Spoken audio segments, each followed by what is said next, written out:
So good morning, everybody, and welcome. For those that I don't know, my name is Muhammad Ali. I am a professor here at the Rollins School and co-director of the Emory Global Diabetes Research Center. It's such a pleasure to welcome you to our CARRS Symposium.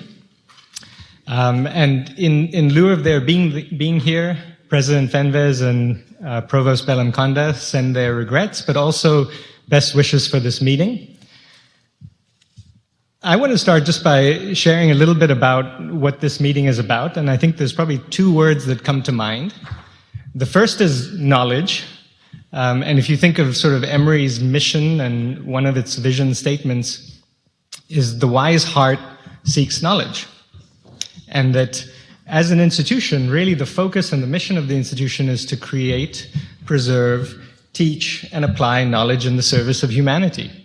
So I think this is a really great example of that, and global health as a whole has been a big part of that at this institution for at least over the last 20 years. When I joined about 16 years ago, I had really seen a lot of our peer institutions building campuses in many different parts of the world: Shanghai, Qatar, Dubai, elsewhere. And what I really enjoyed about coming to Emory was seeing that we weren't an institution that said, oh yeah, let's go build a campus somewhere to do global health. It's let's invest in people and relationships that go do really good stuff together. And I think that's hopefully what you're going to see today. This institution, about 18 years ago, took a bunch of money that it got from developing an HIV compound to spending it on global health. And one of the big global health initiatives that they developed was, let's go recruit this guy named Venkat Narayan and build a center for diabetes and cardiometabolic conditions. So that investment is now bearing fruit in what you see here today. 16 years of active collaborations in India, not sort of a one-off here, let's build a campus, or here, let's use this data of yours, publish it without you. It's very much a collaboration. And so that's my second word, is this idea of collaboration. There's something I often think about when I teach global health classes, is that I think our students really see global health as this abstract concept. And they see it as this concept that is a bunch of faculty and staff from here who usually go elsewhere, have meetings, build studies, and come back and talk about it, but that they don't get to be much a part of it. And so I'm really excited that for the first time in 16 years, we're actually hosting the CARRS collaboration meetings here in Atlanta, so that all of you, all of Emory writ large, can actually benefit from it, not just a select group that gets to travel. And the second thing I often think about with global health collaborations is that ChatGPT or Google can't do this for you. You have to spend time together. So I think this togetherness is a real fun example of how things develop. And looking at my own example, I cut my teeth thinking about surveys, walking around the streets of Chennai in 2008 with Deepa and her team, collecting data at households. Just 2 months after that, I spent hours and hours and hours of Nikhil Tandon's time co-designing a trial. And that's how you do this. So I'd really encourage any of you who are from Emory and don't know our guests from India, many of whom, by the way, it's their first time in Atlanta, so please show them a good time. So my ask of you is please get to know them, lean in. If you've got a cool idea, go talk to somebody, build that relationship, it'll lead to cool things happening down the road. And I have one last thing to say is that many of you, especially students, often sit there and think, no, not my place, I'm too shy. I have this great quote for you. It's one of my favorites. It's, if you think you're too small to make a difference, you haven't spent the night with a mosquito. It's an African proverb, and I really like it. I'm hoping that it'll inspire you to make a difference, as everyone can. So to tell you a little bit more about this collaboration, I'm going to introduce the chair people of the executive committee of the CARRS cohort. And just to tell you a really nice example of this CARRS cohort, and again, why we're hosting this here at Emory, is that Arshad Qayyumi, when we started developing the new round of funding grants, He said to us, this is the best kept secret at Emory. Nobody knows about this cohort. We need to tell people about this cohort because it's literally 5 times the size of the Framingham study. So to tell you more about it, and you'll hear consecutively a little bit about the history, a little bit about the big findings, and then we have a fantastic panel for you today to talk about the clinical implications of the findings. So to tell you and to welcome you all, I'm going to introduce Dr. Nikhil Tandon, Chair of Endocrinology at the All India Institute of Medical Sciences, and Venkat Narayan, the Executive Director of the Emory Global Diabetes Research Center. Over to you, gents. Thank you, Mo, and welcome all of you, particularly all our guests from India, friends from India. It's really a pleasure to hold this meeting here at Atlanta. We've enjoyed the hospitality of these annual meetings in India for so many years, and there is no way we can match the hospitality of Prabhakar and Mohan and what they put together. There's no way we can do that, so we don't have that, whatever the ecosystem to do that. And there's absolutely no way this meeting will ever match the meeting we had in a boat in Kochi last year. This has been a remarkable journey, and the last few days I was reading something in the leadership literature about what is it about Indian Americans in the US that makes them get into CEO positions. They are almost disproportionately represented in the CEO jobs across Fortune 500 company. There are all kinds of theories about it, but the one article I read highlighted 3 important qualities. Quality number 1 is these are people that have somehow been raised and grown up in systems or environments that has created a mindset of pursuit for knowledge across all kinds of disciplines, all kinds of diversities. It's a population of people who are hungry for knowledge, regardless of its quality or whatever. So that's one thing, which prepares them for all kinds of conversations. And the second, growing up in a country like India, which is so diverse in almost US is clearly a very diverse country, but India in its own way, you're talking about diversity across languages, multiple languages. At any one time in parliament, so many languages are spoken, and people adapt to languages, different cultures, pretty much every religion in the world represented in very large numbers, all kinds of foods, all kinds of music, and also differences across socioeconomic systems, all integrated and living in the same place. A very syncretic, multicultural society, which prepares the mind not to seek uniformity, but to accept difference for what it is, in a fairly cool way, and work out your way through the chaos, and also work out your way through, find opportunities in that chaos, number 2. The third was a quality that this article described, which I hadn't much thought about. It's a Hindi word and an Indian concept called jugad.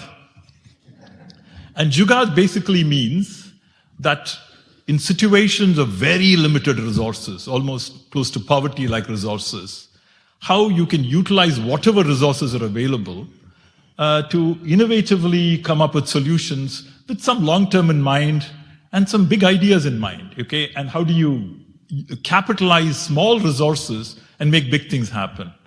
So as I recount my journey with CARRS since 2008, 2009, I think these 3 qualities have played a big role, particularly the jugad mentality.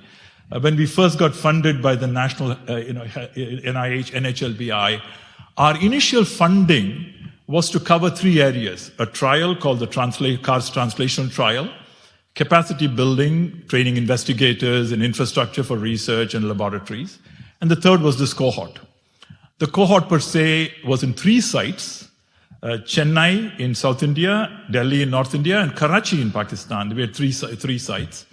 And the amount of money for that cohort at that time was probably just over $1 million over 5 years. Just over $1 million over 5 years. But I think with all my friends here, Nikhil, Prabhakar, Mohan, and there was Tazeen, across the spectrum, Mo, I think what we did not allow to happen was the limited resource to limit our imagination. So we thought ahead and we put a few very important things in place. We deeply believed that one day this cohort can beat the world. We genuinely took that view, we had that view in mind. So what did we do? Number one, although we were focusing on cardiometabolic disease, we started at a young age. Age 20 is where the cohort started. I wanted to start at age 5. I couldn't succeed in persuading my colleagues. I still wish we had done that, and I still hope there'll be a childhood cohort out of CARRS. But we started at age 20, and that was very important. Pardon? That's right, yeah, exactly. See, look at the ambition, yeah. So that was one thing we did very effectively, starting at a young age, and I think that's starting to pay off. The second thing we did, we said, let's design this cohort in an absolutely fantastic manner. And this is where we benefited from great statisticians like Dimple and Solveig, who came up with fantastic sampling schemes to make it a truly representative sample of the cities that we were studying. So that was very important. It is a very general, when you look across even the United States, most of the cohorts are not representative. That is a fact of life. And I think the CARRS cohort is a representative sample of the major cities in the subcontinent, number 2. The third thing was we put a lot of effort on some of the boring, tedious things that need to happen. Let's get the response rate high. 95 to 98% responses. Let's get the retention rates high. The Achilles heel of any cohort is keeping the cohort running. And here we succeeded big time. And in fact, Dimple, Howard, and others have published a fantastic paper, which I think everybody should read, showing the retention that this cohort has maintained over 15 to 17 years. And not only retention, the amount of bias introduced by studying 2 outcomes, hypertension and diabetes, is almost non-existent. There's no differential bias from dropouts in this cohort. So I think that way, or a very small amount. It's something to brag about. I think that is the second thing. We paid a lot of attention to the fundamentals of a long cohort and and this is where our field teams in India played a huge role.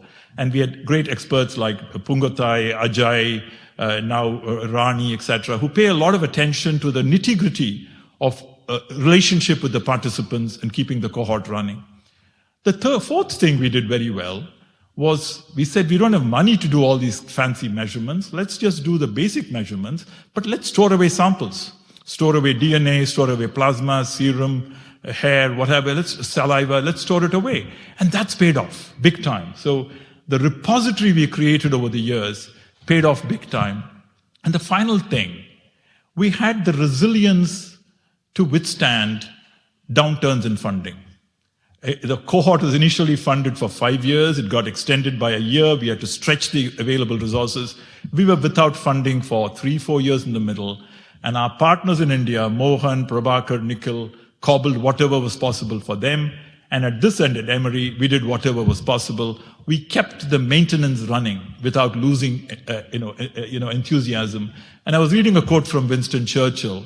Success really is from going from one failure to the next without losing enthusiasm. And at that, I think we did brilliantly. And I think beyond all that, what we have finally achieved is a cohort which is large. And again, Peter Wilson is in this room, so we should rub it in. It's 5 times the size of Framingham Heart Study, Peter. And representative, high retention rate. Oh, sure.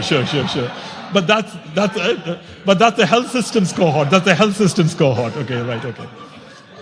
All right, okay. So we'll get you there one day. Between Mohan's help and another person, a 10 million cohort or 200 million cohort in India, we'll do that, okay. So anyway, regardless, I think we have managed to maintain this, and I truly think it's now a cohort is entering the size of a classical cohort in the world, alongside the big ones, very well phenotyped, and more than anything else, this cohort has given us lots of friendships, and has given us strong relationships. We argue a lot, but we get things done. So with that, Nikhil, do you want to add something?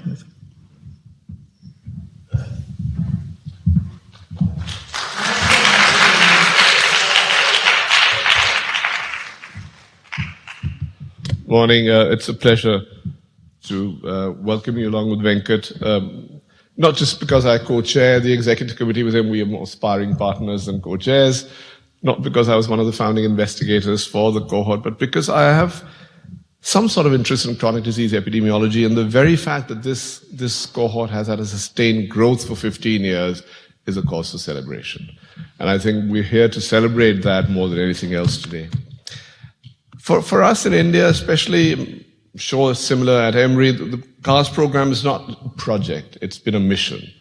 And that's how we've actually implemented it over the last 15 odd years. For those familiar with the structure of families in India or South Asia, let me try and give you a perspective about the cohort through that prism. So traditionally, India used to have something called joint families. These were multi-generational families. They were always often anchored on a single agricultural landholding, maybe a single business venture, and it was usually a patriarch, his children, and then the generation below that, all living and perhaps eating out of the same kitchen. So it was one big enterprise. But over a period of time, single ventures were unable to actually sustain their entire large family. As a result, the joint family then transitioned to what are called extended nuclear families, and now in urban areas have become just nuclear families. Let's look at what the CARRS program was. The CARRS COE started in 2008-9 approximately. It was a small group of investigators, right, focused on a single business venture. Cardiometabolic risk. We've just heard it was diabetes and hypertension. So very limited, very small in size and single. Over the last 15 years, this nuclear family has increased extensively, both vertically and horizontally. So we have now multiple generations of investigators, the word I was going to use more, but you already used it, who actually cut their teeth in the project. So, a lot was gained. So there was a huge amount of experiential learning. I think Venkat once calculated that the amount of people who actually gained by being on the research teams is been huge. It's like 3-digit numbers.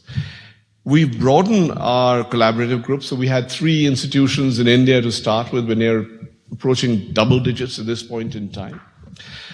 We've leveraged the platform to progress from a diabetes hypertension narrative to now involving, most of the organ systems of the body at this point in time. So the brain, the liver, the kidney, the lungs, and if I missed out a few, I'm sure somebody will remind me. We've transitioned from very basic level of phenotyping, glucose and lipids and creatinine, to fairly detailed and deep phenotyping, genotyping, and now, courtesy all the samples we've tucked away, multiomics. We have understood that just dealing with individual participants may not be a good idea, so we've expanded that whole process to involve the families of the participants. And I anticipate, just like Venkat said, we hopefully will go down one generation and start including the children also at some point in time. So a nuclear project structure has now become a joint family. It's a joint family of chronic disease researchers who actually collaborate, who brainstorm, who network, who fight, squabble, argue, but eventually reach some sort of consensus in decision making. And we have created and implemented a slew of proposals over a period of time. And we hope that these will substantially contribute to our understanding of chronic disease, and through that understanding of chronic disease also provide some sort of creative solutions. I mean, the translation trial more referred to was just a different approach, trying without increasing too much expenditure, using standard generic medications, how by impacting processes of care we can improve both intermediate outcomes, and now we've actually got data showing an improvement in microvascular complications. So the CARRS family, therefore, ladies and gentlemen, welcomes all of you today, and we look forward to your feedback, your insight, your suggestions, so that we can reconvene, if not after 15 years, but maybe a little earlier next time, Venkat. And we'll send you out a tutorial how to make it, an improved version of delivering the entertainment package. Thank you so much.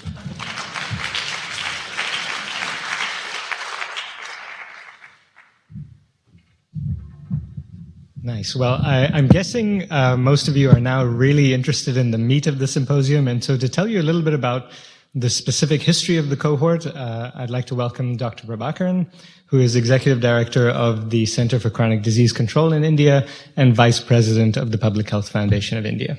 Prabhakaran. Oh.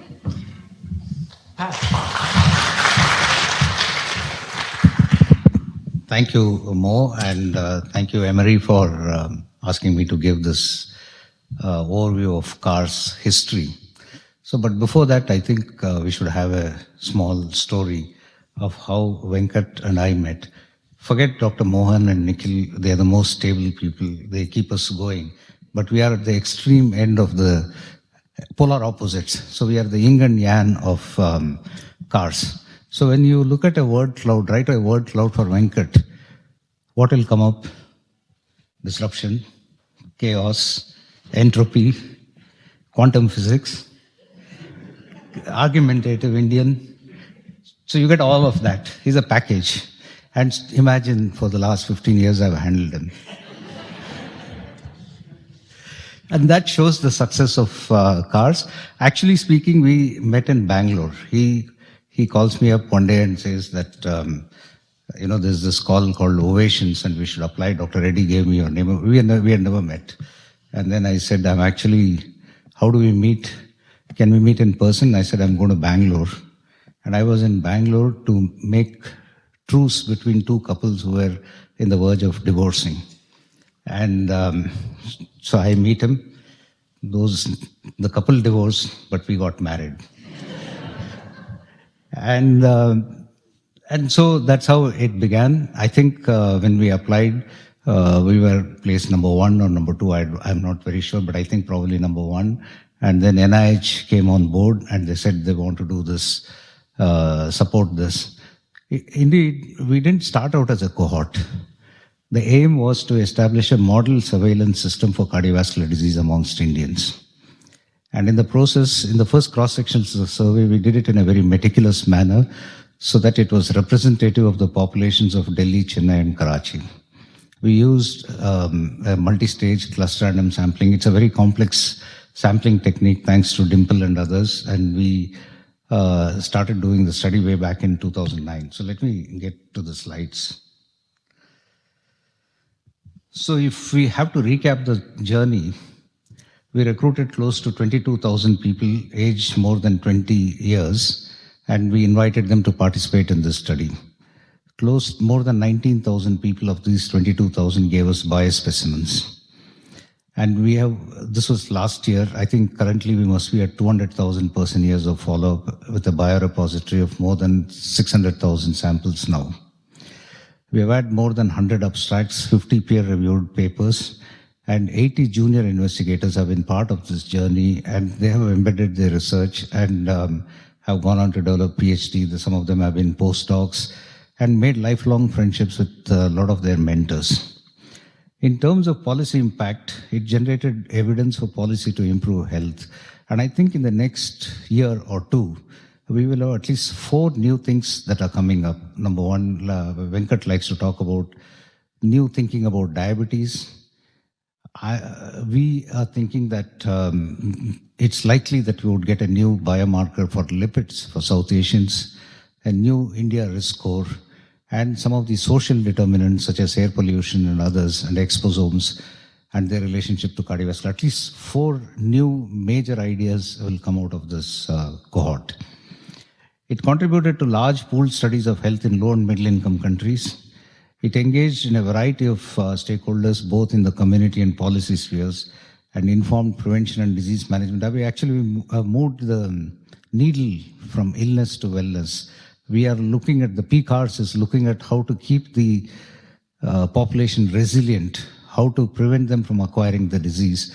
Earlier, we started off with the idea of primary prevention. We identify people early on, prevent hypertension, diabetes, so that they don't develop cardiovascular disease. But now we have moved even upstream in terms of health promotion. So these are the initial prime movers of this particular cohort. And this name was given by Mo, because we wanted to rhyme it with CARRS, and I think he had his favorites were CARRS, so he called it CARRS, which is Center for Cardiometabolic Risk Reduction in South Asia. And we heard some of from Nikhil and others and Venkat that how difficult it was between 2015 till 2020 when we got the CARRS grant. We had to beg, borrow, steal virtually and try and use various types of funds to keep this going. This started out in Hyderabad in a very nice place called Alankrita. And this was a small team which had both the trial as well as the CARRS program. And this was the beginning. We looked at the manual of operations, trained people in terms of getting data collection. And this is what we did, that we wanted to connect science with policies and program, establish the applied science base, train, build, and sustain capacity. And if you ask me, have we done that? I can proudly say that we have almost, I wouldn't say 100% because nothing is possible 100% in the world, but I think we are nearly there. The plan was that we look at 3 metropolitan cities. The original idea was 12,000 adults, but then you had another cross-sectional survey, so you had another 10,000 adults or so it became 20,000. And it was multi-stage cluster random sampling stratified for gender. So it's truly a state-of-art population-based cohort of South Asians to address existing and emerging questions related to cardiometabolic diseases. And I mentioned this already.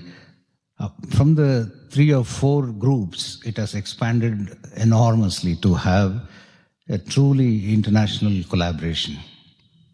And you can see the number of partners that we have. We spoke about how we sustained. I don't want to bore you with all the details, but it was a big exercise in terms of sustaining from 2014 till 2030. And I'm very thankful to Venkat who raised funds, Nikhil who helped raise funds. We saved some money from some other project. Dr. Mohan being very supportive in terms of, in fact, he had to take a lot of cut in terms of storing the samples and keeping the thing going. So we are very grateful to all the team members. So then this is how the cohort was planned. At 0 year, we collected samples, blood samples. We collected detailed data on anthropometry, on history, various other diseases, so that we just didn't think only about cardiometabolic diseases, but we also thought about the economic costing, mental health, cancer, women's health.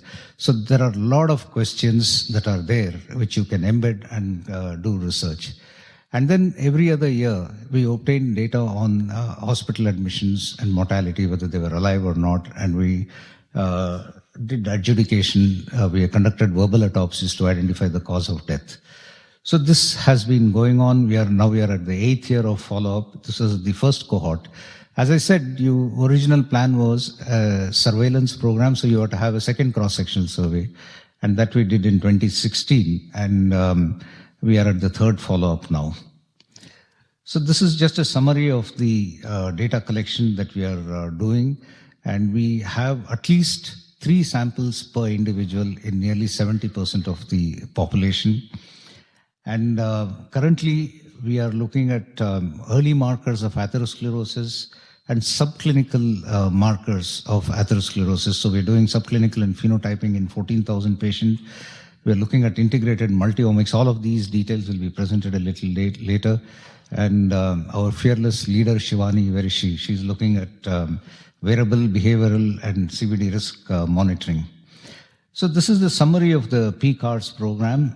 It has 4 cores, the phenotype core, the ambient air pollution core, and then the project 3 is on multi-omic study, and project 4 is on spousal dyads.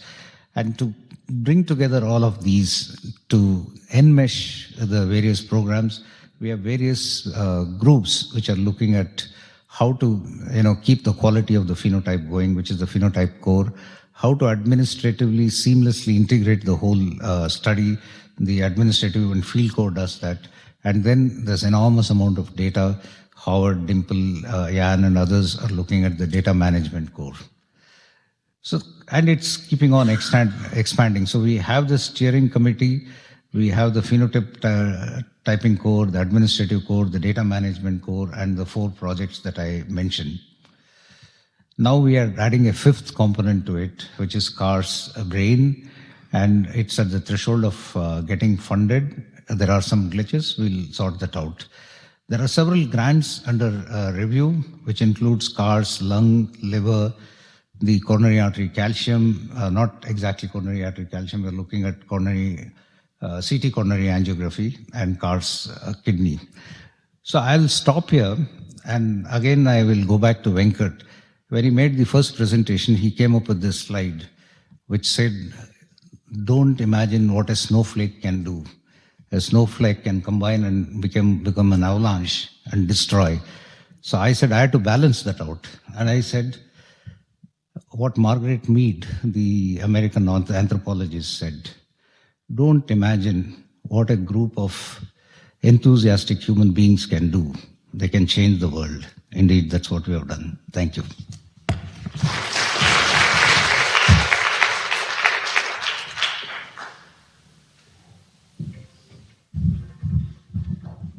Okie dokie. And now to tell you about the major findings from the cohort and really give you a sense of what we've been able to do, but also, I think, give you ideas of what we haven't yet done so that you can engage and collaborate with us. Shivani Patel, an associate professor of global health, who also, I think, is a good example of somebody who started as a postdoc and has built her career with CARRS as it's grown. Shivani. Thanks, Mo, for that introduction, and thanks to all of the speakers before me for giving the prelude to what I'll be speaking on. Most of what I'll talk about today is sort of double-clicking on so many of the points that have already been made. But before I get into that, I just want to set a little bit of context for the importance of this issue and the relevance and saliency of this issue in the present time. So if we look at the causes of mortality globally, these are data from the Global Burden of Disease study, we see that ischemic heart disease ranks as the #1 cause of death and has ranked as the #1 cause of death for several decades now.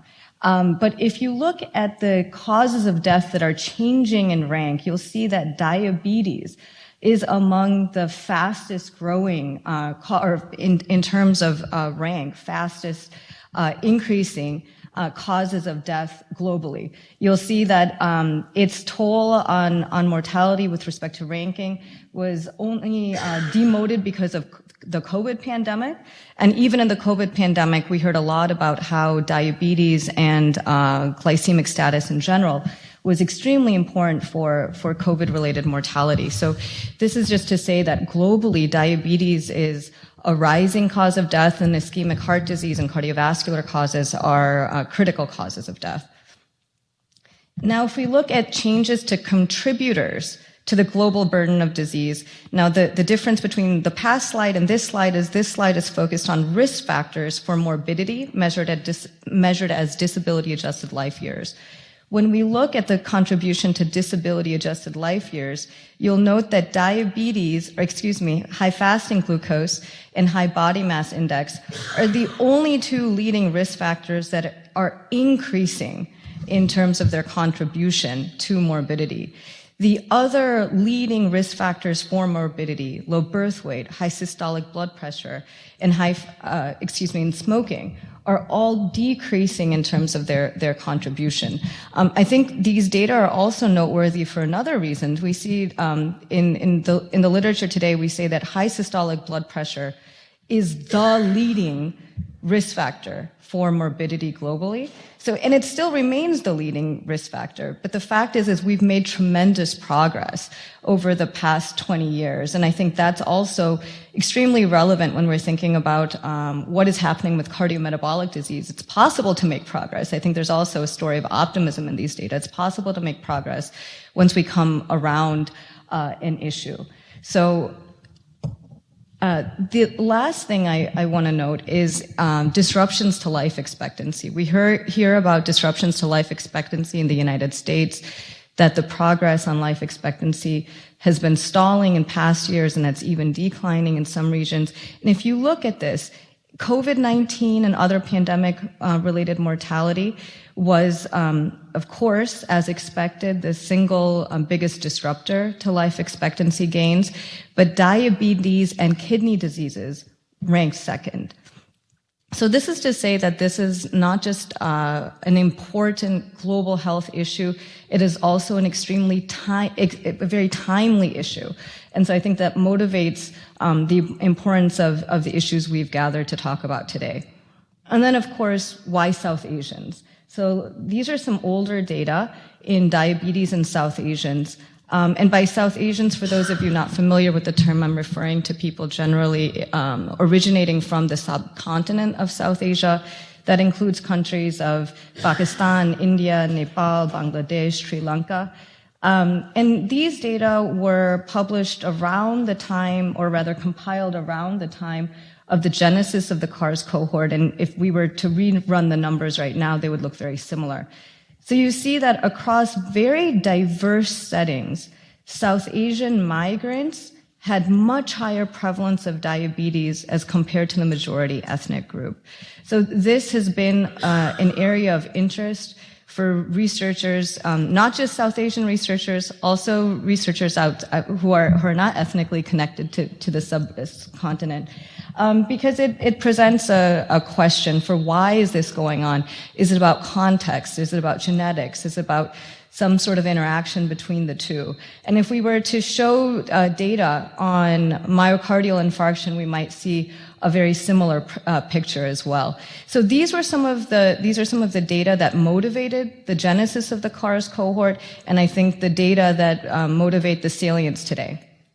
So our response to this, of course, was to develop this cardiometabolic risk reduction in South Asia cohort. Many of the salient features of the cohort have already been described by my colleagues, so I won't belabor them too much here, but I'll say that it's sort of a knockout combination, right? We have population-based data. We have a cohort that is biobanked.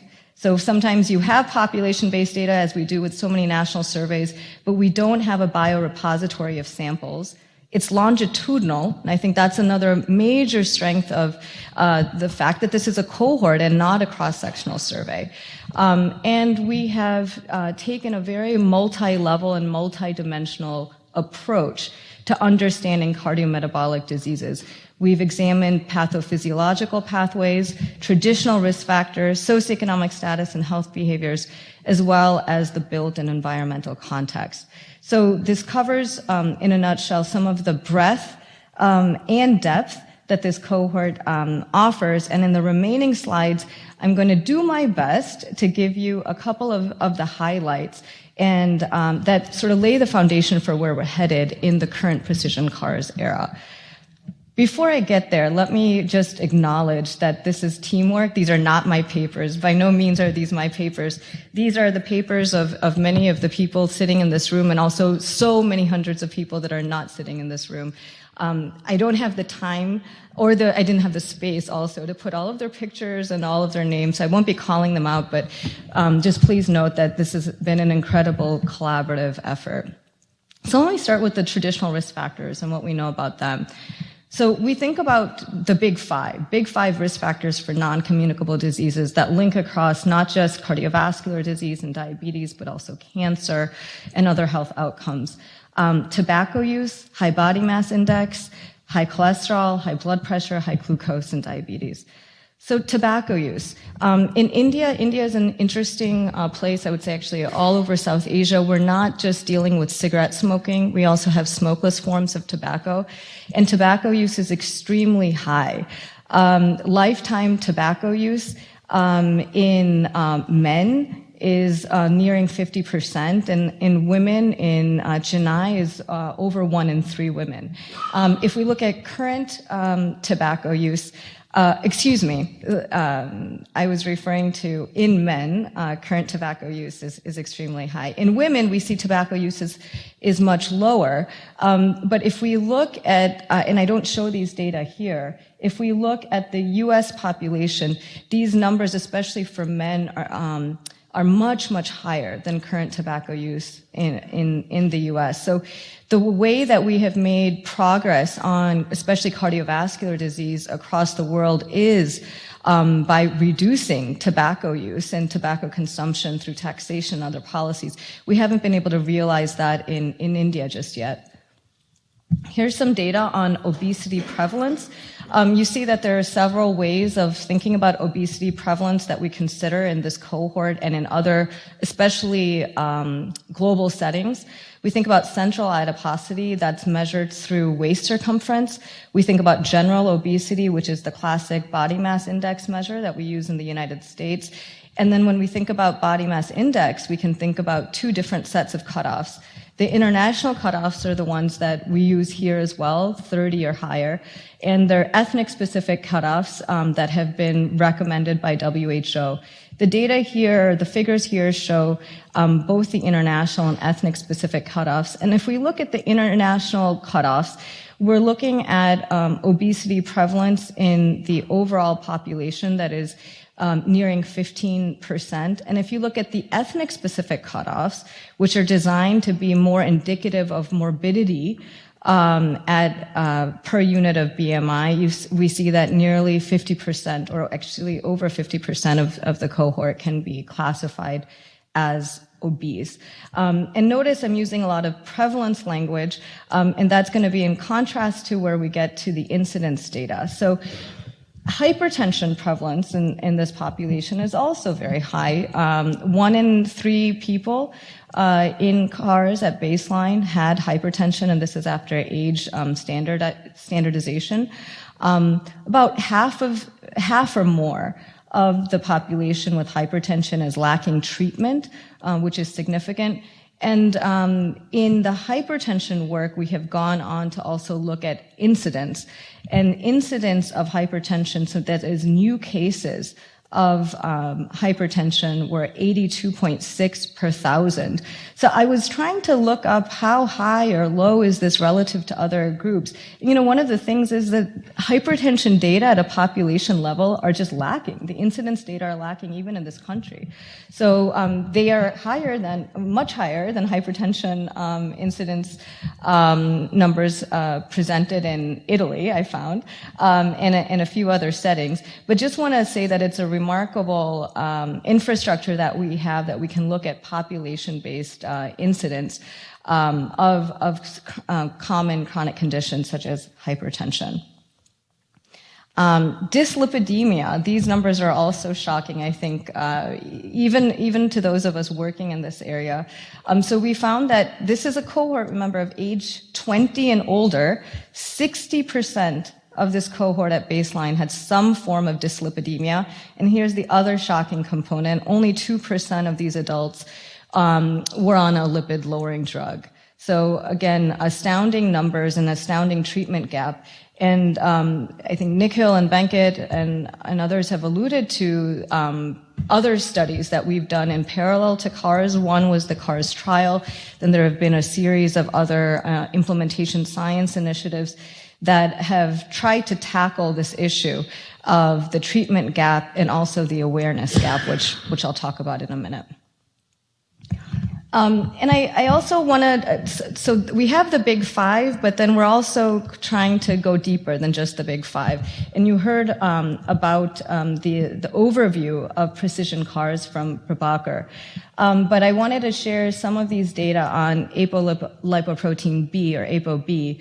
And what we've found from the existing data, using baseline data, was that ApoB was superior to LDL cholesterol and non-HDL cholesterol as a marker of cardiovascular risk in this population. And the conclusion was that replacing the conventional lipid panel with ApoB for routine follow-ups might simultaneously simplify and improve clinical care in this population. This is significant, and also one of the building blocks of the future, or not the future. Now the future is here. We're currently in the middle of precision CARRS with multiple projects, Project 1 especially and Project 3, that are looking at precision phenotyping to identify very early on in the disease course, using both targeted and untargeted approaches to find subclinical measures, novel measures of this cardiometabolic risk to better predict and better prevent disease before it occurs. Now, with diabetes, because of the uniqueness of the diabetes presentation in this cohort, I've devoted an entire section to the diabetes data. So looking at diabetes prevalence, in the cohort, we have about across all the cities examined about 1 in 5 people with diabetes at baseline, and 50 to 60% of the people with diabetes who were measured to have diabetes during the baseline exam were not aware that they had diabetes. So again, presenting a significant opportunity for intervention studies that have been undertaken in parallel to this work and also in response to this work. Now, if we think about that high prevalence, already very high prevalence, but we use the longitudinal data to project what is the lifetime risk of diabetes in these cities. And for this work, we focused only on the India data. 65% of women and 56% of men will develop diabetes over their lifetime. So again, these are absolutely astounding numbers, especially when you think about the levels of obesity, at least by those international cutoffs that we described. And unfortunately, those levels of obesity are rising rapidly. You must be wondering, and some of you already know this, what does this look like in comparison to Indians living in the United States, or rather South Asians living in the United States? So I showed you earlier data about the migrant phenomenon, that migrant South Asians always appear to have higher diabetes risk than the local population. So a lot of this interest was, it's something about the migrants, it's something about the globalized obesogenic environment that Indians are migrating to. So colleagues did a study, and we actually have the PI of the Masala study, which is focused on atherosclerotic risk in South Asians in this country, in the United States. And if we look at diabetes prevalence in India, it's looking at Chennai and Delhi, compared to Chicago and San Francisco, we find that diabetes prevalence is actually higher in India than it is in the United States in these two cities. So that was, again, another astounding finding, unexpected finding. Another component of this picture is that pre-diabetes, which is the state of glycemia right before diabetes occurs, and a major risk factor, of course, for converting to overt diabetes, was actually higher in Masala as compared to the CARRS participants. And so this led to a lot of interest of exactly what is going on. Is it about diagnosis? And what is that temporally, what is happening between the normal glycemia, pre-diabetes, and diabetes states? Okay, now my slide didn't advance for a second. Okay, so we had an opportunity to examine this in CARRS using our longitudinal data. So examining the natural history of type 2 diabetes in South Asians, we found that 35 to 40 years are spent in a normal glycemic state, while 6 to 10 years are spent in that pre-diabetes state. And overall, when we crunched all of the numbers, progression from prediabetes to diabetes was deemed to be rapid. And I wanted to highlight this work just to say that, again, because of the longitudinal data, along with the availability of very carefully collected measures of fasting glucose, impaired glucose tolerance, et cetera, we were able to do these kinds of analyses. And of course, they're a springboard for many other studies.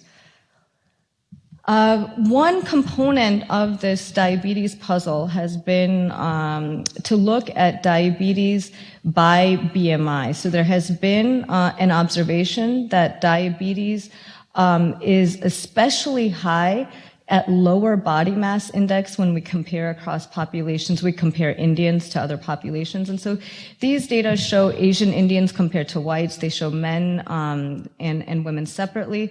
And what you see is that the gap between the normal weight overweight group and the obese group is much higher in the white population than it is in the Indian population.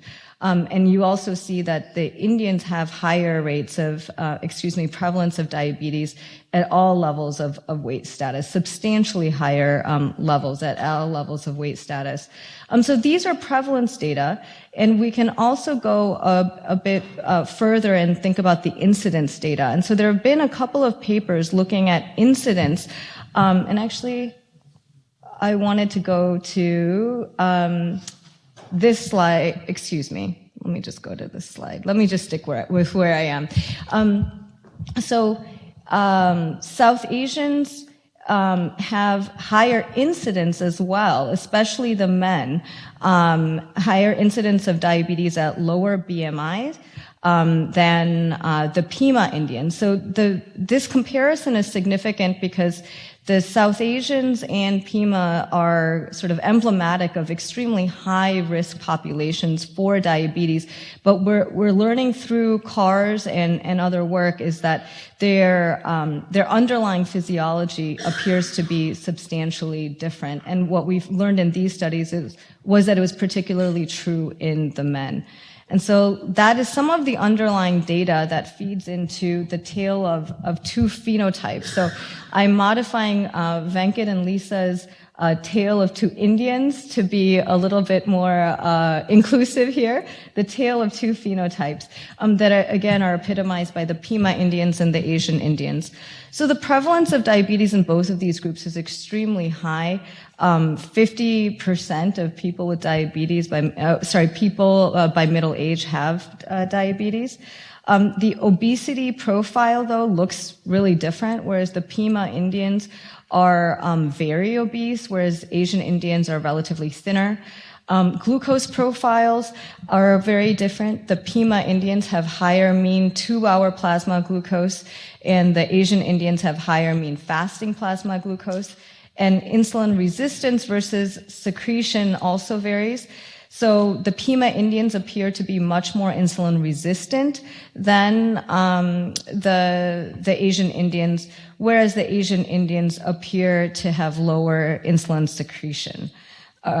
So we have these comparisons, and this is where I'm going to skip ahead and just say that we've been able to do these comparative studies because of, again, the infrastructure that CARRS has laid out.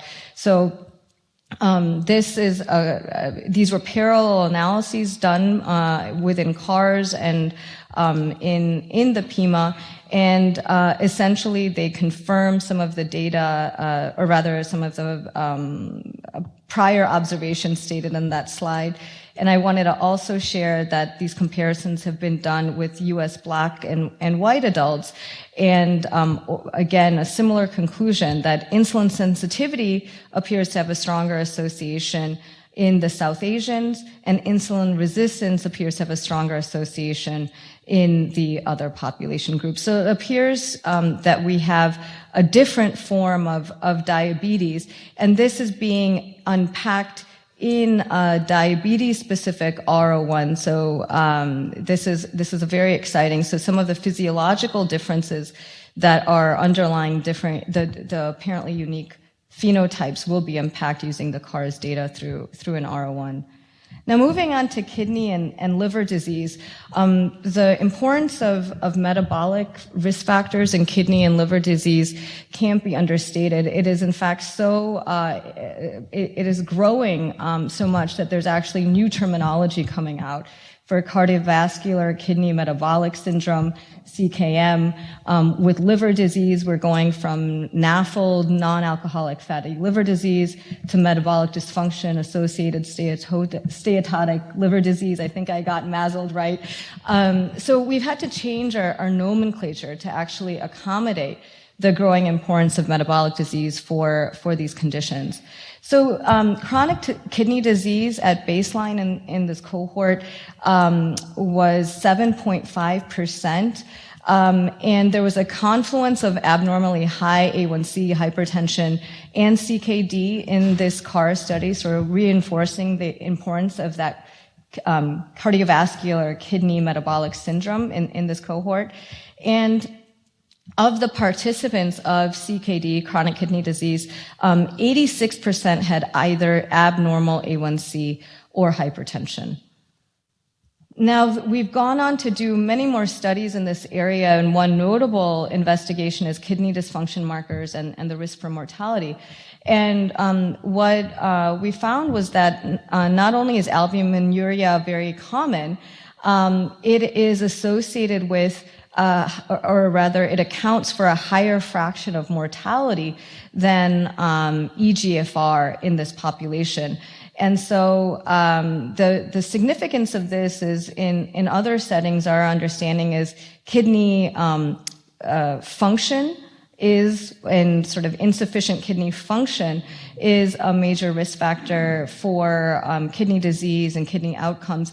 But in our cohort, it is kidney damage that appears to be more salient. And so this is also being followed up in other planned studies.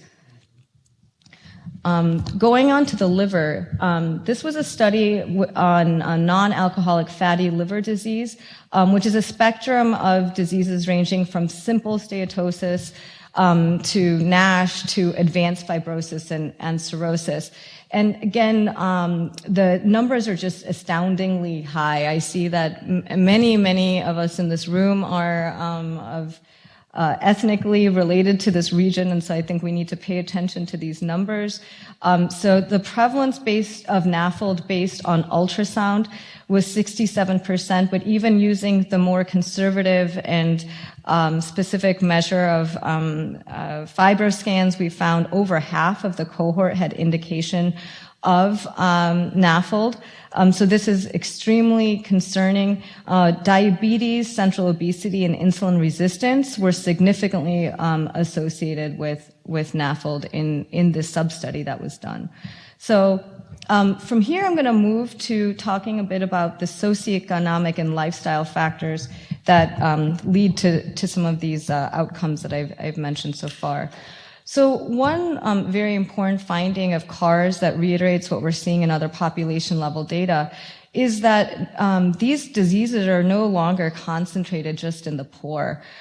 So at the very top, I have a couple of lifestyle-related behaviors, so low fruit and vegetable intake and smokeless tobacco. Now, these are actually the only risk factors that have a clear social gradient. And there's a little bit of one with general obesity. But when we think about diabetes, hypertension, low HDL, or high triglycerides, actually the gradients are fat, suggesting that these are very generalized phenomenon in the population, deserving attention across the spectrum.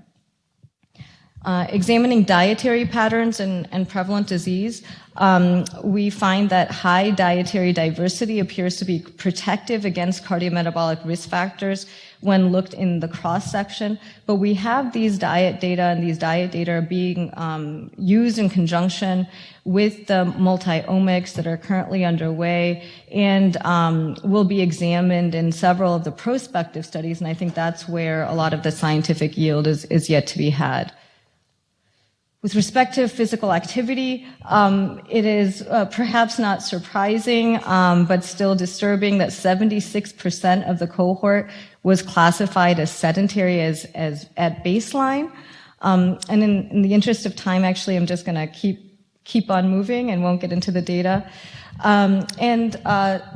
With respect to sleep characteristics, which is an emerging risk factor, and at this point, a fairly well-established one for cardiovascular disease, we did find associations between especially insomnia and snoring and prevalent hypertension, and these relationships were stronger in women. The relationship between sleep and these outcomes is being explored prospectively in a number of studies, and we're also looking at this in the next stream of work, which is the influence of spouses on one another's health. So This has been an interesting area that's been inspired by the empirical observation that in other settings, the health of spouses is correlated. And in the Indian setting, we know that people get married at a young age. They tend to stay married. So in terms of social relationships and the potential for social influence, the spouse could be a critical factor. So using the baseline data, we established that 60% of the couples were concordant in chronic disease status. And the individuals where both members of the couple had a chronic disease were more likely to come from wealthier households. So here we have a little bit of nuance in this picture. So it's the wealthiest households are more likely to have, you could say, that joint distribution of disease. Now we're looking at this further, not just longitudinally, but also combining additional risk factors and lifestyle factors like the sleep, like the physical activity in Project 4 of the current Precision CARRS study. And now onto the environmental work, which has, I think, been another very interesting and novel area, especially for this setting. So I want to start with some of the GIS mapping that has been done around the built environment. So there's been work on food outlet density and diet, and a couple of interesting takeaways from this work. And actually, the main thing actually I want to leave you with is that when we look at this data, it was actually Indian food outlets, not the Western food outlets, that were positively correlated with overweight and obesity. So I think there's some reflection to do on our own cultural norms and dietary preferences, and also food system structures in India. And it's not just about globalization and a globalized diet or a westernized diet in a simplistic way. We've also done some work on green space. So this was a study on green space and depression among people with existing cardiometabolic disease. We found that the area of the nearest park was inversely associated with major depression. But interestingly, we didn't find evidence of mediation in the way that we expected. We thought that these associations might be mediated by things like time spent walking, high perceived stress, or poor neighborhood satisfaction, and we weren't able to explain it in those ways. But this is some of the work in terms of the physical and built environment.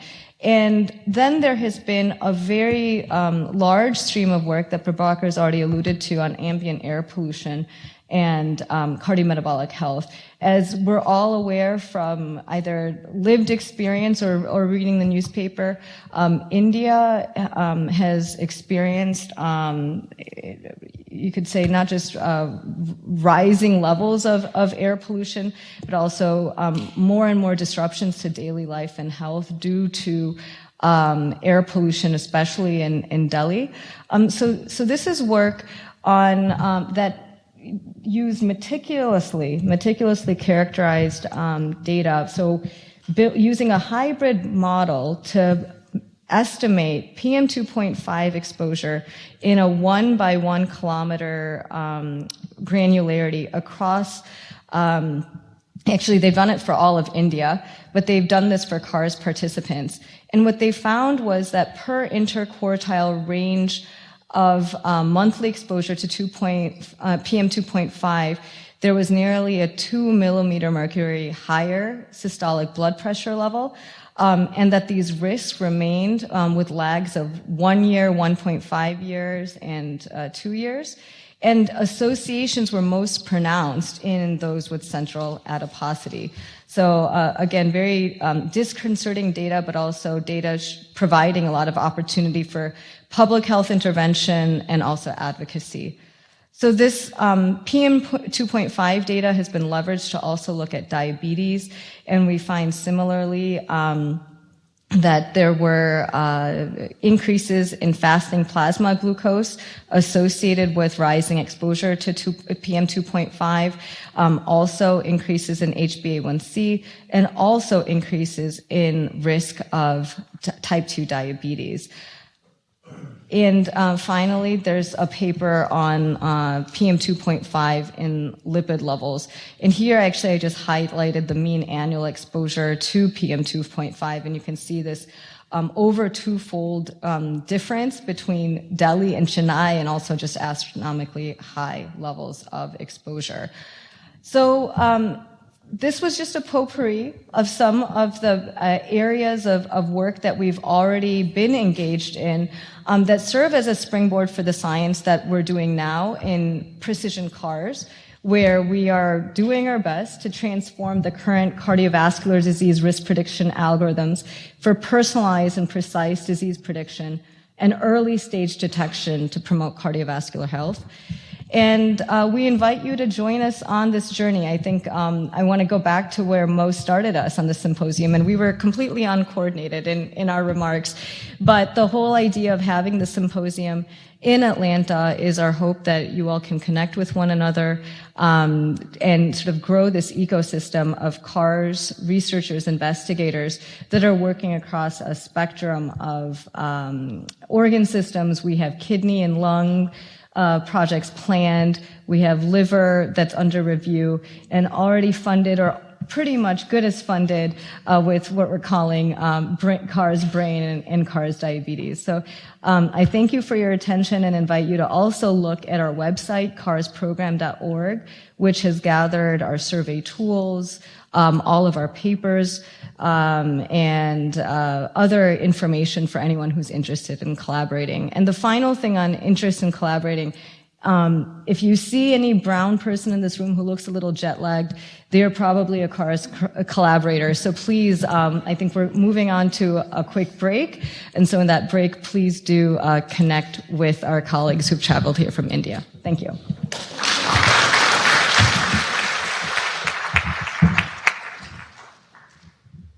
That was a terrific walk through all the results. Thank you, Shivani. Terrific.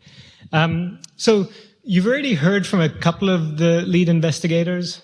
You're going to hear from a few more of them, Dr. Mohan, Dr. Kayumi, Dr. Levy. But I actually want to take this moment just before we take a break, if you would indulge me in helping thank the people that really keep this cohort running. I'd like to call out their names and actually ask them to stand for a second. And then when all of them are standing, we'll give them a really good round of applause. So if I may, Suma Sajan, one at a time. Deepa Mohan, Rani Komal, Ruby Gupta, Garima Rotella, Preeti Gupta, and Dimple Kandal.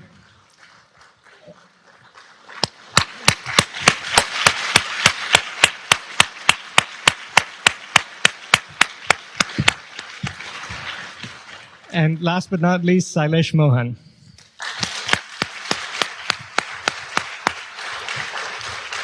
Thank you.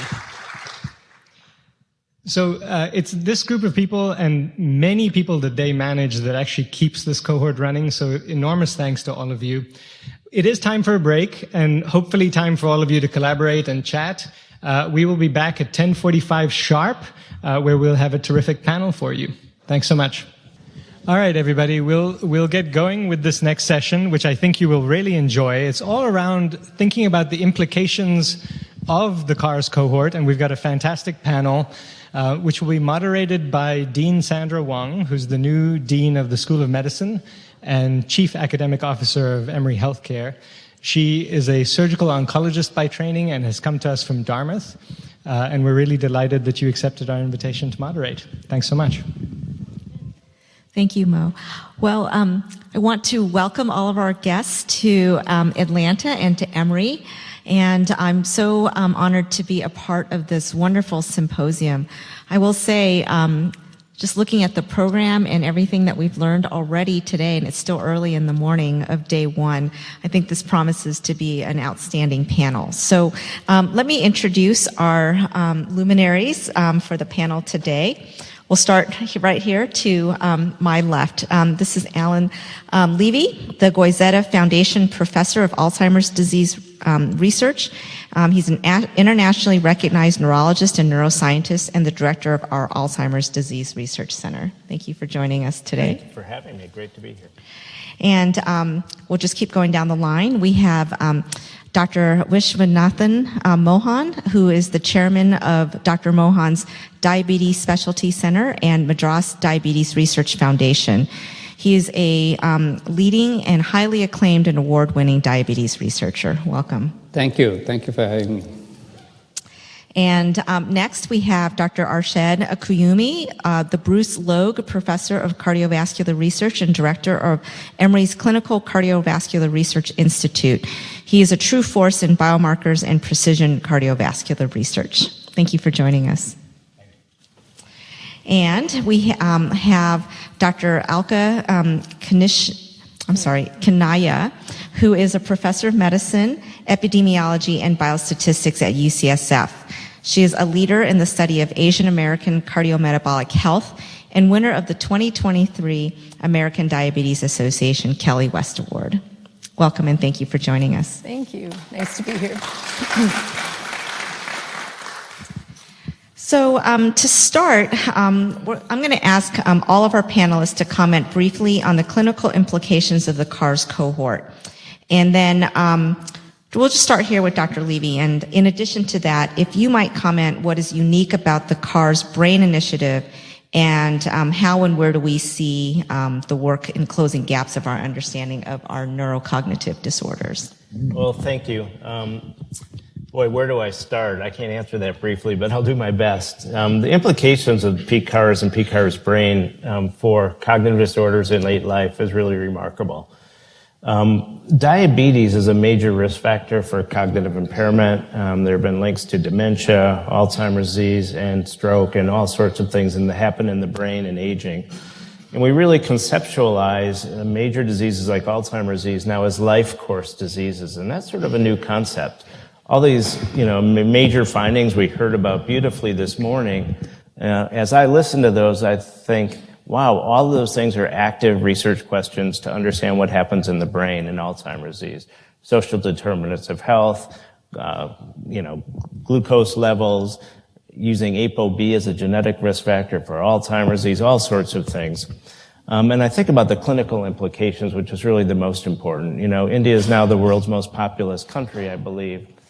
It's still got a pyramid base where I think there is still a lot of young people relative to age people. But like all over the world, we're going to see increasingly a shift in that base. So we're going to have more and more aged people.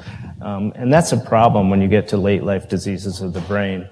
The incidence of Alzheimer's disease is, it's about almost 50%. Different studies, of course, get different numbers. But over the age of 85, literally 1 out of every 2 or 1 out of every 3 individuals has dementia due to Alzheimer's disease or related disorder.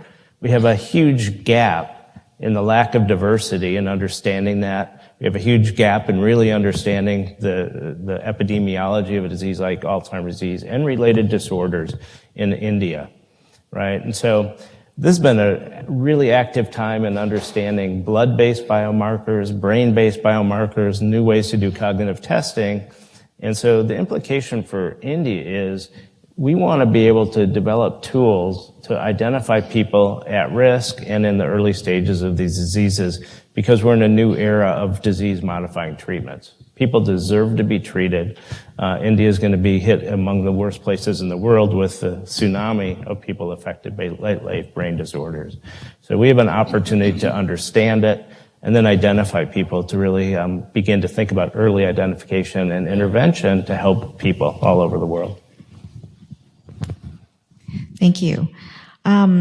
So, Dr. Mohan, maybe you can also comment on the clinical implications of the CARRS cohort, but also how you think the CARRS cohort can lead to new research ideas given your areas of expertise. Thank you. I believe that the CARRS, the PCARS, and all that the cohorts that we're developing, you just heard the fantastic presentation from Shivani. When you put it all together, I think I don't need to convince this audience what all has been achieved in a relatively short time. But what is the uniqueness of this cohort is that probably it's one of the few cohorts in India which is being followed for so long. Certainly the only one in this area of cardiometabolic diseases and diabetes. We have learned so many new things. A lot of it has been summarized by Shivani.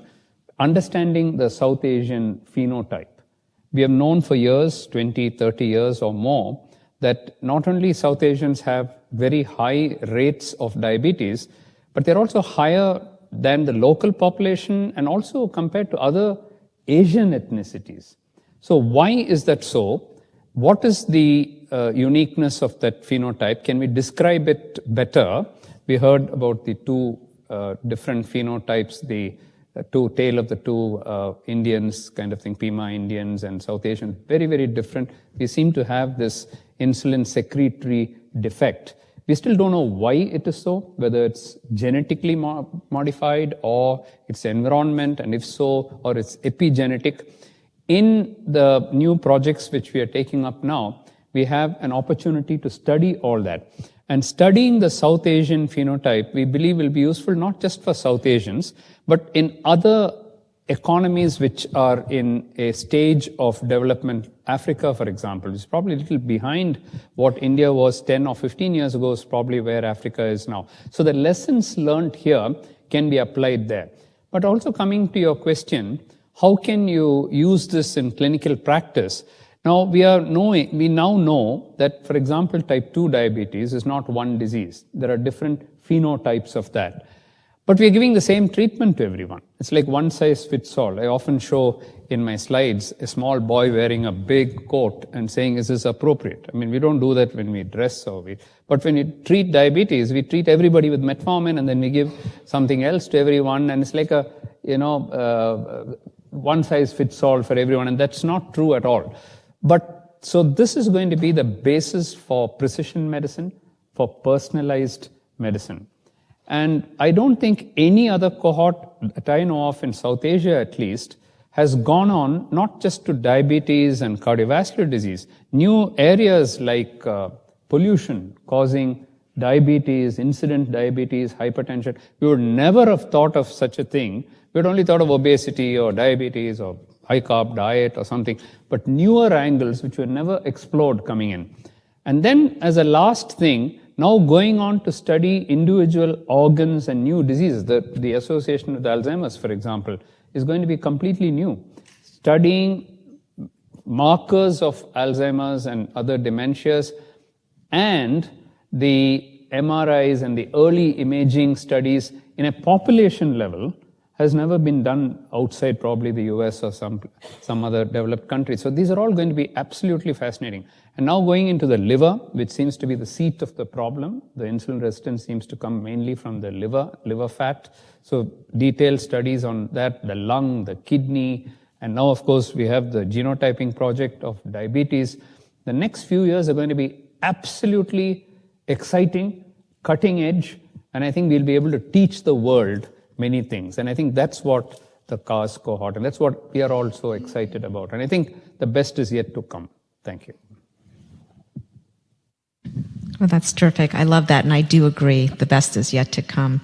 So, okay, we'll switch over topics a little bit. Let's go with Dr. Kuyami, and again, the same question. Comment briefly on the clinical implications of the CARRS cohort, and then maybe you can comment a bit about precision medicine and maybe answer the question of whether there should be race and ethnicity-specific risk scores. Thank you. So a lot of things have been said that we agree with in terms of implications of this cohort. But I guess I'll restrict my comments somewhat to cardiovascular disease because that's my thing to do. And Precision CARRS, that big grant was written in order to connect cardiovascular disease and this cardiometabolic piece of it, but in depth so that we could not only create perhaps an equation that's relevant for South Asian population, but also understand how you get there. because of the longitudinality of this data set that you heard described this morning. In the US and European risk algorithms that every physician uses to calculate risk for cardiovascular disease and then use that to start preventive therapy like statins, aspirins, and so on, we have now recognized that South Asian ethnicity is a risk enhancer. So it's an advice is that if you see somebody with a certain risk score that you've calculated based on the usual risk factors, and the person is South Asian, you are somehow supposed to add risk to that individual, except it's not said what that risk is, what percentage increase it is, and what is that based on. And I think that's the opportunity for us to solve. And we will be able to, because this cohort is designed the way it has been, that you've heard about, that will allow us to get there actually very shortly, to be able to say, what is the risk for this 20% of this Earth's population, which is subjected to this very high risk of cardiovascular disease, as you saw from the data that Shivani was presenting. But even more importantly, I think it will be relevant to the rest of the world's population as well, because of the way that this is going to be worked upon. Because what we have now done in this cohort that took the sort of legacy cohorts that have been created in the US, for example, years and years, often decades to do, is to actually study cardiovascular disease at an early level. So we have all these subclinical disease measures that are inbuilt in this. So we don't have to just wait till people have had a heart attack or angioplasty or died to say that they had cardiovascular disease. We will now be able to detect in this population, as is being done currently now in thousands of these people, is whether they have subclinical disease, whether they have plaque in their coronaries, whether they have plaque in their carotids, whether they have liver fat, whether they have arterial stiffness, and whether they have echo abnormalities of heart failure. Subclinical, diastolic dysfunction, systolic dysfunction, etc. So very deep phenotyping that will allow you to develop algorithms not just for events, which is what we do generally, but actually for subclinical disease measures, which is what we are after. And then, of course, to build in all these omics and the biomarkers, et cetera, that we can spend time talking about. But what that allows us to do is to study mechanism. So not just to say, well, you have to have these risk factors and this is your risk, which is what we do clinically, but actually try to understand how you get there. And in terms of precision, which was your question, and understanding, I think what we've heard is that this population has high susceptibility to diabetes, to cardiovascular disease, to liver disease, to lung disease. So basically it's high risk for everything. And so the question is, what are the basic underlying pathophysiological mechanisms that actually damage all of these organs with equal risk, as it were, or equal amount of damage, so that you end up getting kidney disease and this and this and this and this, and happen to die from cardiovascular disease or diabetes, but actually you are at risk for all organ damage. So and as we work on biomarkers and so on, and they're at the level of genes or epigenetics or proteins, metabolites, etc., we will come up with real mechanisms which will tell you what the trajectory is for you to develop this chronic disease state, although one of those diseases might be the one that makes you susceptible to, for you, that causes your life expectancy to be diminished. So those are some of the comments. In terms of the last question you asked was, do we need a risk score for South Asians? So it's an interesting question in this era where we are trying to say we will not have race-specific equations, right? You can't have a race-specific kidney equation anymore and so on. And so how can we justify having a separate risk equation for a population? So we say that, and at the same time we say, well, when you see a South Asian, you have to consider them at a risk enhanced. So I think it does not make sense not to think about a high-risk population, which, my feeling is that has epigenetic reasons for being at high risk that we still need to define. And because it envelops risk from the dietary habits, which are very different, exercise habits, as you heard, very different, the social stresses are different, and the environment is very different. So how can that risk score not be different in that group of individuals who have these shared risk factors? And just the sheer size of the population that inhabits this world. And then finally, if you are living in South Asia, why should you be using a European or American risk score? Why not have your own risk score? And you can make the same argument as to why the rest of the world doesn't use a South Asian risk score and develop their own ethnic risk score and so on and so forth. So we get into this debate, but the point is that I think we need to have clues as to why certain populations are at high risk, and we have the ability and the means now to do so. Thank you. So very provocative, and perhaps we can continue this conversation with Dr. Kanaya, and same kind of answer or question about the clinical implications of the CARRS cohort. But I'm going to challenge you a little bit because we did just talk about the risk scores, but maybe you could outline some of the benefits of using an adjusted risk score, and then maybe some of the risks of using one. Yeah, thank you. Thank you. So I'm going to talk from a context of the U.S. Because that's what I study, is immigrants to the U.S. from South Asian countries.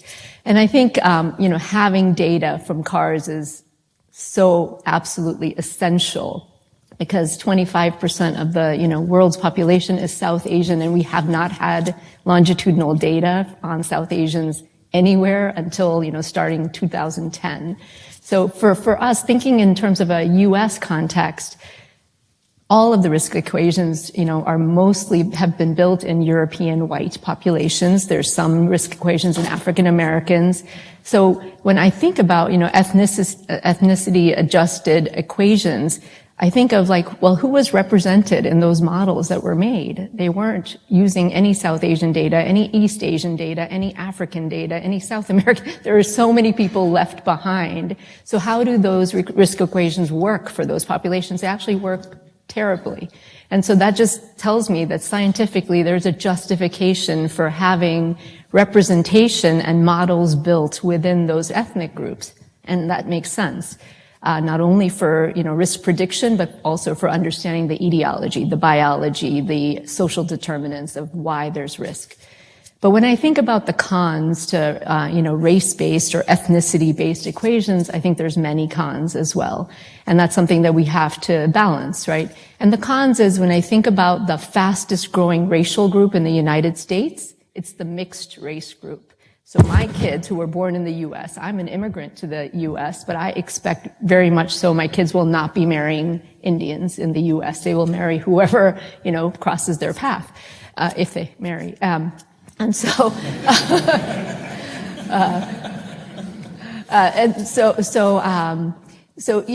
so how is that person who is going to be of mixed race more and more 3, 4, 5, 6, 7, admixed race? What equation will apply to them? So clinically, how are these equations even going to be useful going forward the next generation? So that is a major con to me. It's what are you going to do with these equations? Are you going to be able to personalize risk equations based on, your quantum of blood or how much of each admixture you are? So inherently, I think, what does that ethnicity stand for in these equations? Can we get more granular about what is the risk that is afforded by being South Asian? Is it a biological factor that we can add into the equation? Is it a metabolic factor? Is it a social determinants factor? Is it a dietary factor? Can we get our equations to be a lot better with the tools, the modern tools that we have? These are variables that we collect clinically in the EHR. So we could actually operationalize better granular tools, because the risk prediction equations as they exist now are okay on a population level. They're terrible on an individual level. So we're not doing anyone any good with the prediction equations we're doing in even European populations. So I think We need to move away from, ethnicity-specific risk equations in the future. But at this point, where we are right now is really to understand what does ethnicity mean. And let's get deeper, let's get more granular, and let's use that, because those granularities that we find that's going to be where the intervention happens. That's going to be the modifiable. What can we do to modify risk based on, what is different about this ethnic group? Yeah, thank you. And I look out at the audience. I see a lot of nodding, kind of during this session. And what I really like about these symposia is exactly what happened during the break, which is the ability to interact and the ability to have discussions. So I'll pose this for all of our panelists, and maybe we can just come back here to Ellen. You can start us off. Is what new areas do you see emerging in your fields? And being in this environment like we are in today, maybe you can share with us one or two things that you're thinking about and what gets you excited. The thing that gets me excited most is thinking that we can intervene and prevent a major disease like Alzheimer's disease. And when I use the term Alzheimer's disease, I really mean the related disorders as well. And so I think what we realize is that people with Alzheimer's disease, much like Arshad was saying with the risks of diabetes affecting every organ system, there are lots of different pathologies that happen in the brain.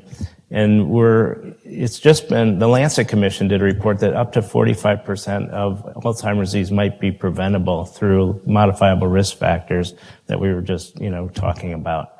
So what gets me excited is how do we identify, risk stratify the way we're talking about here, and make that relevant to brain disease and give people the tools to prevent the disease in the first place. So that's what I'm most excited about.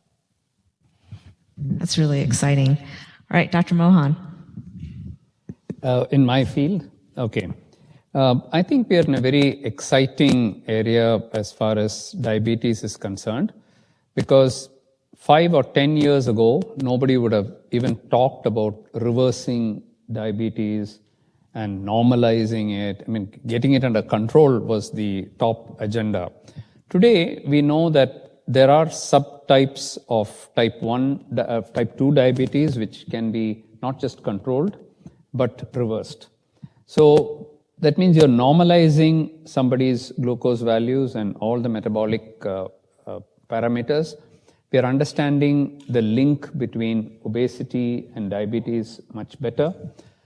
The newer agents which have come, the GLP-1 analogs, have been almost revolutionizing the treatment of diabetes, and that's only a start. Many more double agents and triple agents, and that whole field is exploding. But apart from that, even at the public health point of view, because those drugs are also very expensive and they only work as long as they're taken. But we know today that even by modifying lifestyle, at least in some individuals, you can reverse it. But who are those individuals? We don't know that. Can somebody who's thin and already underweight reverse diabetes? We don't know. Their insulin secretion is already very bad. Is it possible to reverse it? What we've learned through the CARRS and the DCLIP project, which is again an Emory and India collaboration, is that if you take pre-diabetes, until we did the DCLIP study, all pre-diabetes prevention trials on pre-diabetes had focused only on impaired glucose tolerance, one form of pre-diabetes, and completely forgotten that there's another type of pre-diabetes called impaired fasting glucose. We were the first to do that. And we showed that the simple prevention, which has been shown to be effective in the US DPP trial, Finland, Chinese Daching study, and in the Indian DPP trial, all of them used people with IGT, and they were able to prevent them from going to diabetes. What we found was that with the same lifestyle, with diet, with exercise, and even with metformin added on as a third thing, we are not able to prevent diabetes in those with impaired fasting glucose. So that opened up a complete different era, saying that, okay, now how do you prevent diabetes and IFG? If this collaboration was not there, I don't think that would have even come to light. So now we have a new problem to solve. Even prevention of diabetes, there's no one-size-fits-all. So it's all coming down to understanding the phenotype better. Now, there's only that much that you can do with the phenotype. And that's why with the new projects which are going to roll out starting from today, into the next 2, 3 or more years, we're bringing in genomics, we're bringing in epigenomics, we're going to do the whole genome sequencing, we're going to do multi-omics, metabolomics, we're studying the whole thing. Now, this is going to throw new information into a cohort which is already being followed up. So I'm definite that we'll be able to teach the world and say that these are the individuals in whom you can prevent diabetes, these are the individuals in whom you can try to reverse it, and these are the individuals in whom perhaps you should concentrate more because the risk of heart disease using equations or kidney disease or Alzheimer's is more. And there are some people who don't seem to develop any complications. The control is not all that great. I've seen people who have finished 60 years of diabetes, the control has been horrible. Nothing happens to them. No heart disease, no brain disease. At 100, they're still going on. And we look at them, and so when we get the press to interview them, they ask them, have you ever eaten a sweet in your life? Have you ever smoked one cigarette in your life? And have you been running marathons? And they did nothing of that. They've been like ordinary people. They're just blessed to have. We don't understand that. Why is that some people go scot-free, whereas the others in 5 years are going blind due to retinopathy and developing kidney disease within 5 to 10 years duration? In their 20s, they're already having kidney disease due to diabetes. All this, we just brush it under the carpet saying, oh, there are some heterogeneity. What is the heterogeneity? We have to understand it. We have to find the science for it. We have to find the biology for it. We have to find the mechanisms for it. I think in CARRS, we are set to do all that. And today, we are in a situation where from just collecting information and publishing cohort information, we are now going to go into each of these areas, and brain is a very good example of that, and understand much more. And the reason why the NIH group of institutions are funding this project is because they see potential there. They're able to see potential. Mention is made of the retention of the cohorts, and all these young ladies sitting here are responsible for that. I think it's very difficult to get this kind of follow-up even in a Western society. They won't allow you to enter their homes, first of all, to start with. You can't even go to homes and collect data. You have to do it somewhere else. Here, we have an opportunity as of now. It may change. As Alka was saying about the marriage thing. So like that, this also may change. 10 years later, they may kick us out. They may not allow us to do that. But while the going is good, let's do it, and the time is ripe to do it, and the next 5 years is going to be game-changing as far as the CARRS cohort is concerned. Terrific and very motivating. All right, Dr. Kuyami, what do you think? Hot topics for you. Yeah. So there's always not enough to say when Mohan has had a go at solving the problems of the world. But again, focusing on cardiovascular disease, having talked about risk scores and how we need one, I think we need to, at least for cardiovascular disease, coronary artery disease, we need to move beyond risk scores. Because what's happening, and this is obvious from the early data that's coming out of CARRS, is that 40%, this population now say mean age is 50, 40% of them have atherosclerosis in the coronary arteries. So it's the disease that you're trying to predict is more common than the risk factors that are supposed to be driving it. So how can we be talking about measuring risk factors and this and fancy formulae when what you're trying to discover is much more frequent than the things that are supposed to be causing it? Obviously, your risk increases if you've got diabetes and hypertension and smoking, but there are lots of people walking in without any of those things and have the disease already. I'm told that 10% of the population coming into coronary care units with acute myocardial infarction is less than 40 years of age in India and South Asia in general. So something is going on where the disease is actually much more common than the alleged risk factors that are supposed to be driving it. So I think we need to convince people, based on data such as this, that you actually need to go and find the disease. You want to know if you have heart disease, go and do a CAC scan. It takes 1 second, and it costs, 1,000 rupees, which is like $10. Maybe I'm under $80, I don't know. But very little compared to, even here it's very cheap. It's the cheapest test actually in cardiovascular medicine. So here we have a diagnostic test that tells you. And if you don't have it, it also tells you that you're on this curve that's almost flat, at least for a few years, then you can have it again. So I tell most people that I come across, even in clinic, that if you want to know, here's a test that will get it done. And so I think that would be something that we would be able to go with, because we will show that subclinical disease, when you look for it, is there and is highly prevalent.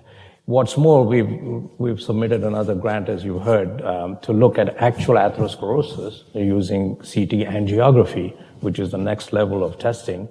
And that data shows, at least what we know from other cohorts, is that not just there's a plaque gets calcified, but 10% of the time there's non-calcified plaque. So the likelihood is that by age of 50, 50% of the population has disease, out of whom 40% have calcified plaque and 10% don't, but they have plaque already. So we have the technology to do these things. And they're not expensive. Certainly for CAC, the radiation dose is negligible. I think when you flew over from India, you had more radiation than you would if you got a CAC scan, and so on. So, so I think there is going to be a paradigm shift in the way we think and manage this condition.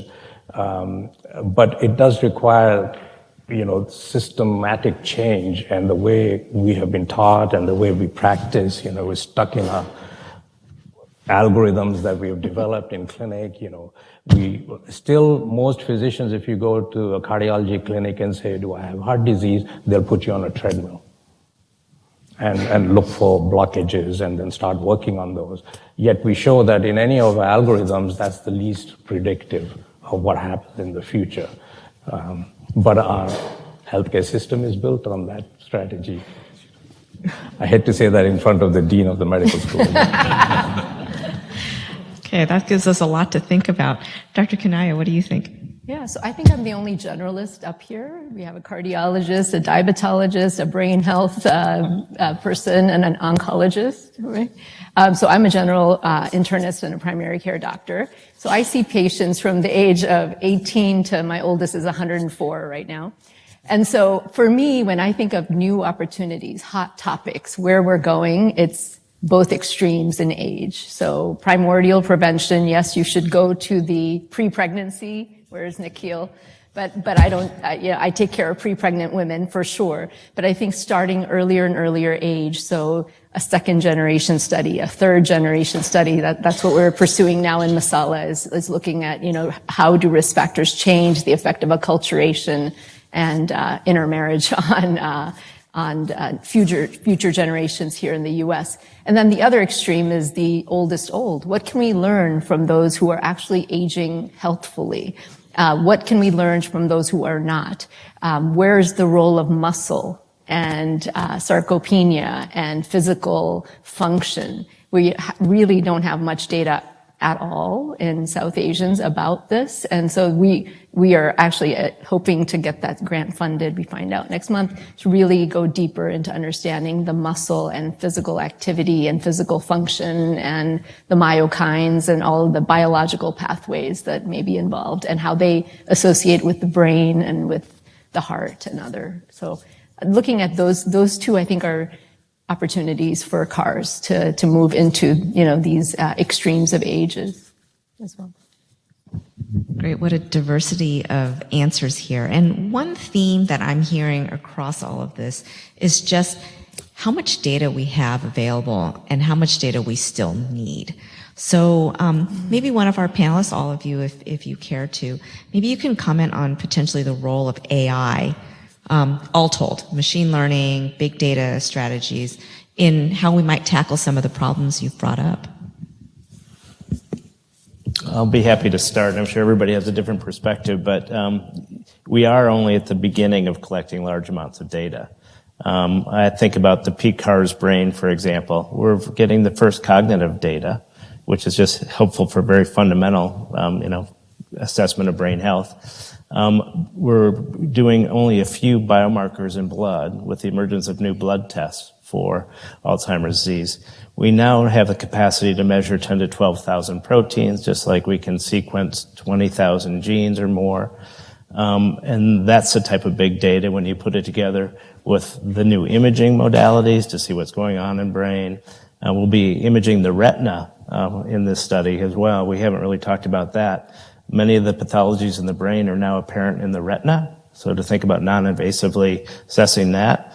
Anand Matabushi here at Emory has already taken samples from the Alzheimer's Disease Research Center here with retinal imaging and had very good predictive ability to just look at the retinal images and predict who has Alzheimer's disease versus who doesn't. So I think we're at the beginning of what's going to be absolutely transformative era using AI to integrate across modalities and the data that informs about the biology across tissues and organ systems as well, putting it all together so we have a very holistic view. And that includes the data from social determinants of health, air pollution, and all these other things, because what we're talking about for all these diseases in common is they're complex, multifactorial diseases that can combine genetics, aging, resilience, environment, and social determinants. And so being able to put that data together is just going to be eye-opening and give us all sorts of opportunities, I think. I think AI is the future. There's no doubt about it. As far as today, do we have AI to predict everything? In some fields, yes. For example, diabetic retinopathy, very good example. I think AI can do it as well or better than an ophthalmologist. And I'll tell you why. If there's an ophthalmologist who is going through pictures, you can give that ophthalmologist